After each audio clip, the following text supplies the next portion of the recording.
భామా, సత్యభామా, ఇక్కడికి నువ్వెందుకొచ్చావు?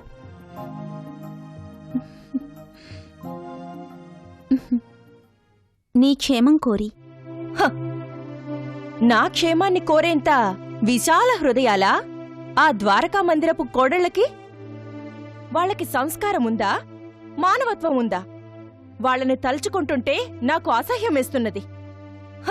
నేను వివాహం చేసుకోవాలనుకుంటున్నా నా ప్రియుడు కృష్ణుణ్ణి మీ అందరికీ ధారపోసి కళ్యాణ భాగ్యాన్ని కల్పిస్తే కృతజ్ఞత లేని మీరు నన్ను మీ నివాసం నుంచి బయటికి వెళ్లమందురా? అదేవిధంగా నేను మిమ్మల్ని బయటికి వెళ్లమని చెప్పవచ్చు. అయితే అది సంస్కారము కాదు, మానవత్వము కాదు. ఇంటికి వచ్చిన వారిని గౌరవించడం మన ధర్మం. రాజపురోహితుల వారు, కృష్ణ సత్యభామల వివాహానికి శుభముహూర్తాన్ని సూచించండి. ఓ మేషం, వృషభం, కర్కాటకం, సింహం, కన్యం. తులారాశిలో మేషం. అబ్బో. రాకుమారి రుక్మిణి, వచ్చే 2 మాసాల కాలం కృష్ణా సత్యభామల వివాహానికి శుభముహూర్తాలే లేవు.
ఆహా, ఈ శమంతకమణిలా ప్రజ్వరిల్లే మణి ఈ పృథ్వీలోనే మరొకటి లేదనిపిస్తుంది.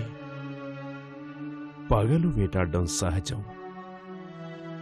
అయితే రాత్రుళ్ళు ఈ శమంతకమణి వెలుగులో వేటాడితే అది అసలైన వేట.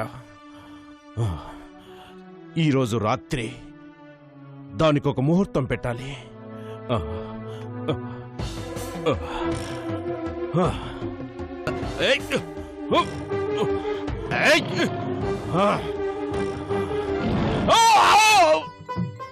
కృష్ణ, కృష్ణ, ఓ కృష్ణ, కృష్ణ, నీకోసం వెన్నను తీసుకొచ్చాను. రా కృష్ణ. కృష్ణ, కృష్ణ. ఓ సత్యభామా, ఇదేమిటి ఉదయమే వెన్నతో ఎదురయ్యావు? అవును, నిన్న నా స్వప్నంలో కృష్ణుడు కనిపించి నీ చేతులతో వెన్నను తిని చాలా రోజులైందని చెప్పాడు. వెన్న అంటే అతనికి చాలా ఇష్టం. అతని ఇష్టమే నా ఇష్టం. అందువల్లనే వెన్నను తీసుకొచ్చాను. ఇదేమిటి నీ చేతిలో పాలగిన్నె? నా స్వామికి ప్రతిరోజు ఉదయమే లేచి అతన్ని పూజించి అతనికి నైవేద్యం అర్పించటమే నా ప్రథమ కర్తవ్యం. నారాయణ నారాయణ. ఇదేమిటి? ఒకరు వెన్నను, మరొకరు పాలను ఎవరికర్పించడానికి బయలుదేరారు? ఇంకెవరికి మునీంద్ర? మా ఇద్దరికీ 2 నేత్రాలుగా ఉన్న మా కృష్ణమహాశయుడికే. ఆహాహాహా, అతనికి మీ ఇద్దరిలో ఎవరిని చూస్తే ఎక్కువ ప్రేమో అనేదాన్ని నేను ఇప్పుడు తెలుసుకునవచ్చు. అది ఎలా? చెబుతాను. వెన్నను ముందుగా స్వీకరిస్తే అతనికి సత్యభామ మీద ఎక్కువ ప్రేమని, లేదా పాలను స్వీకరిస్తే అతనికి రుక్మిణి అంటే ఎక్కువ ఇష్టమని. అలాగా? అలాగైతే అతన్ని ముందుగా రుక్మిణి తెచ్చిన పాలనే స్వీకరించనియండి. లేదు లేదు, ముందుగా అతను సత్యభామ తెచ్చిన వెన్ననే స్వీకరించమనండి. ఆహాహా, ఇదేమిటి? ఒకరిని మించి మరొకరు త్యాగమూర్తుల్లా ప్రవర్తిస్తున్నారే. మేము మీకు అప్పుడే చెప్పావు కదా, మా కృష్ణుడు మాకు 2 కన్నుల వంటివాడు. అలాగే కృష్ణునికి మేమిద్దరూ 2 కన్నుల్లాంటివారు. మ్మ్. మా ఇద్దరి నడుమ తారతమ్యాలను సృష్టిస్తున్నది మీరు. ఆ లేదు రుక్మిణి, మీ ఇద్దరి స్నేహాన్ని పరీక్షించడానికి అలా అన్నాను. ఆ కృష్ణుడు మీకోసం ఎదురుచూస్తూ ఉంటాడు. వెళ్ళిరండి.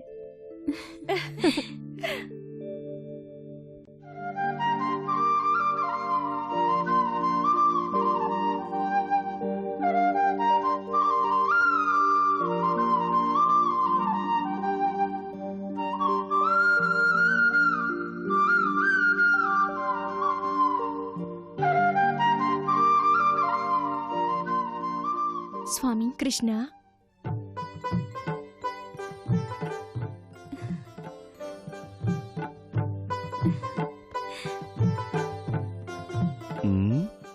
ఆహా! రుక్మిణి సత్యభామలిద్దరినీ ఒకేసారి జతగా చూసిన ఈ శుభగడియను నేను ఎన్నటికీ మర్చిపోవడం సాధ్యం కాదు. స్వామి, ఉమ్, సత్యభామ మీకోసం ఎంతో ఇష్టపడి మరెంతో ప్రేమతో చిలికి తెచ్చిన వెన్నెను స్వీకరించండి. లేదు కృష్ణ, నీ నిత్య నైవేద్యమైన పాలను భక్తితో రుక్మిణి తెచ్చినది. వాటిని ముందుగా స్వీకరించు. ఉమ్. ఇప్పుడేమి చేయడు? సత్యభామ తెచ్చిన వెన్నను నేను ముందుగా స్వీకరిస్తే నాకు సత్యభామ మీదే ఎక్కువ ప్రేమ అని రుక్మిణి భావిస్తుంది. ఒకవేళ రుక్మిణి తెచ్చిన పాలను నేను ముందుగా స్వీకరిస్తే నాకు రుక్మిణి మీదే ఎక్కువ ప్రేమ అని సత్యభామ భావిస్తుంది. మంచి ఇరకాటంలో పడ్డానే. కృష్ణ, ఏం ఆలోచిస్తున్నావ్?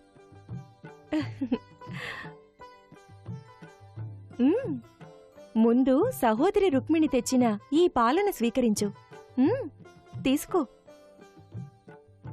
అనంతరం నేను తెచ్చిన వెన్నను తిందువుగాని.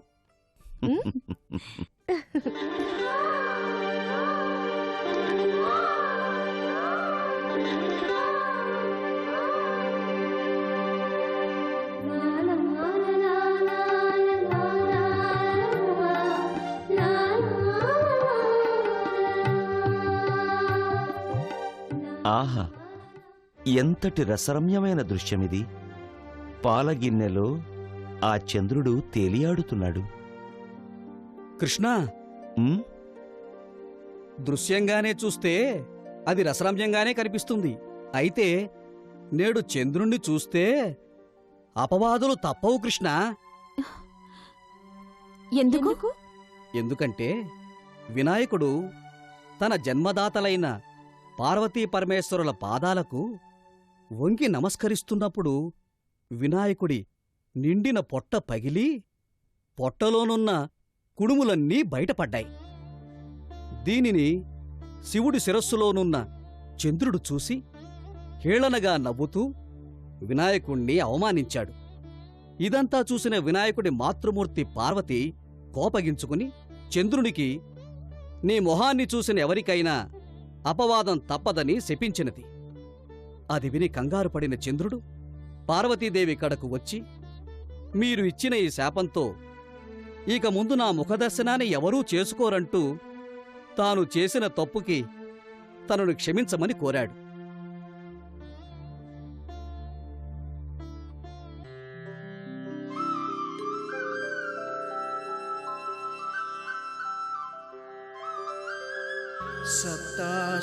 सप्ताश्वरथमारूढम् प्रचण्डं कश्यपात्मजं श्वेतपद्मधरं देवं तं सूर्यं प्रणमाम्यहम्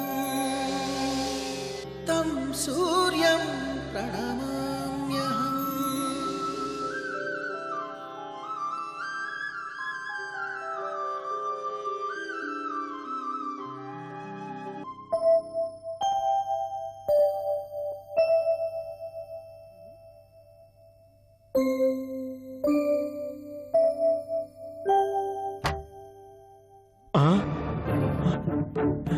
ఇదేమిటి? శమంతకమణి కనిపించటం లేదు. ఏమైంది? నా పుత్రిక సత్యభామ కాని ఏమైనా తీసుకునుంటుందా? తనకి దీనితో అవసరం లేదు. నా సోదరుడు ప్రసేనుడు, ఛ, అతనికి దీనితో అవసరం లేదు. మరి ఏమైనట్టు? దొంగలేమైనా దోచుకుపోయారా? అయ్యో దేవుడా!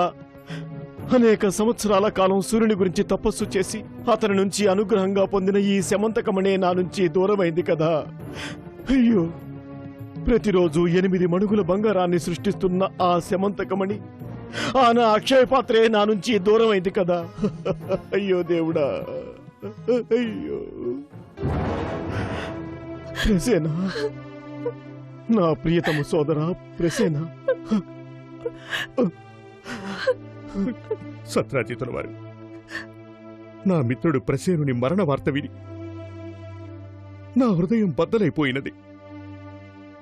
అతని మరణ శోకాన్ని నేనెలా భరించాలి?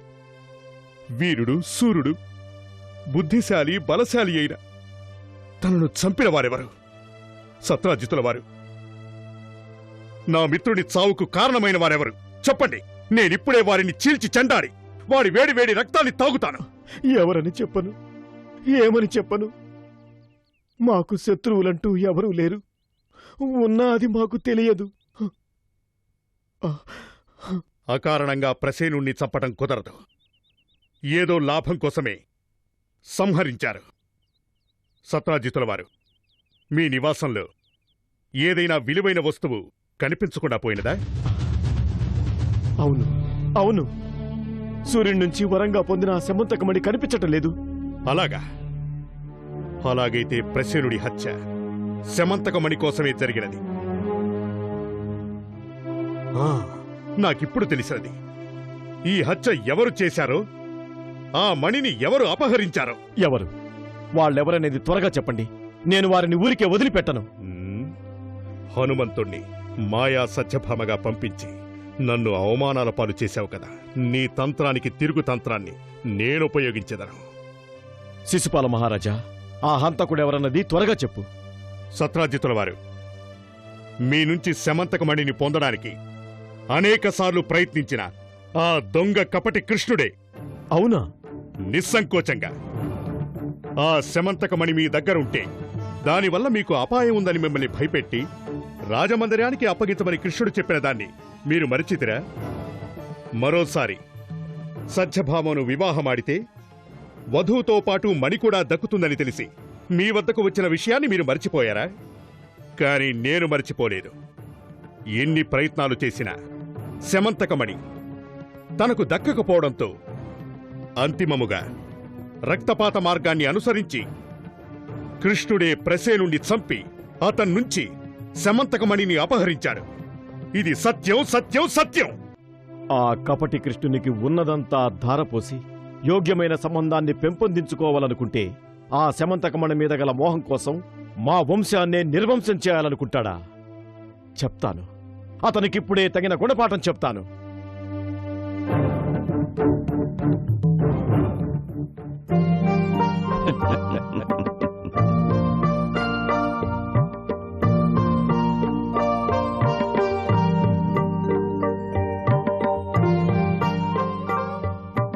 మాతామహులవారు, బాధలే సుఖాలకు సోపానాలని మీరే నాకు చెప్పారు కదా. మీ వంటి మాతామహుణ్ణి, వసుదేవుల వంటి జన్మదాతను, విశాల హృదయులైన సత్రాజిత్తుల వంటి మామగారిని పొందటానికి నేనెంతటి పుణ్యం చేసుకున్నానో. కృష్ణ, చాలించు, చాలించు నీ కపటపు మాటలను.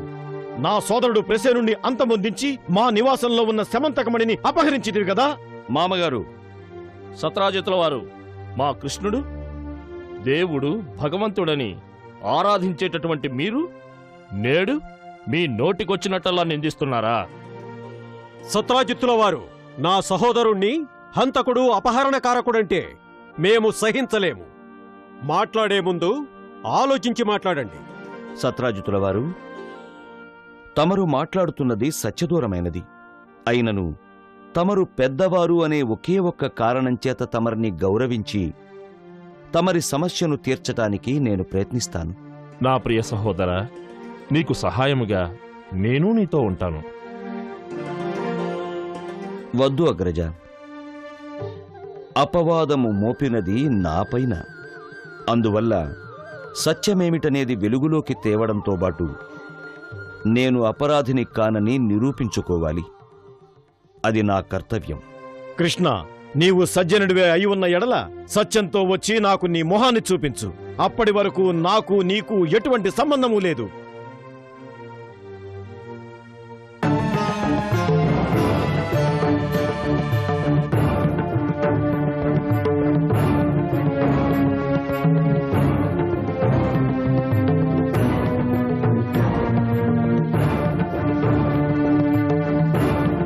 ఎంత అందంగా ఉన్నాడీ పురుషుడు. మందహాసం చేస్తున్న అతని అందమైన మోము వెన్నెల చల్లే చంద్రుడిలా ఉన్నది. ఇతని కనుచూపు వల్ల ఈ వనమే వెలిగిపోతున్నది. నా హృదయాన్ని గెలుచుకున్న ఇతను ఎవరనేది అడిగి తెలుసుకోవాలి.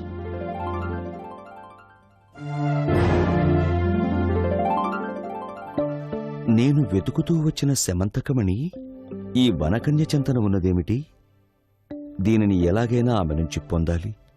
అరణ్యంలో ఉన్న ఈ శమంతకమణిని చేజిక్కించుకున్న అనంతరమే నేను ద్వారకకు వెళ్లేది. ఓరి అధిక ప్రసంగి, ఈ జాంబవంతుణ్ణే ఎదురించేంత ధైర్యమా నీకు? తలపడు నాతో యుద్ధానికి.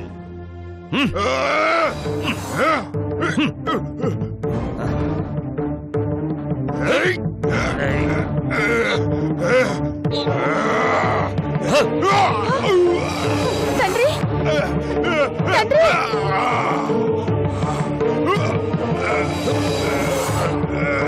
తండ్రి! తండ్రి!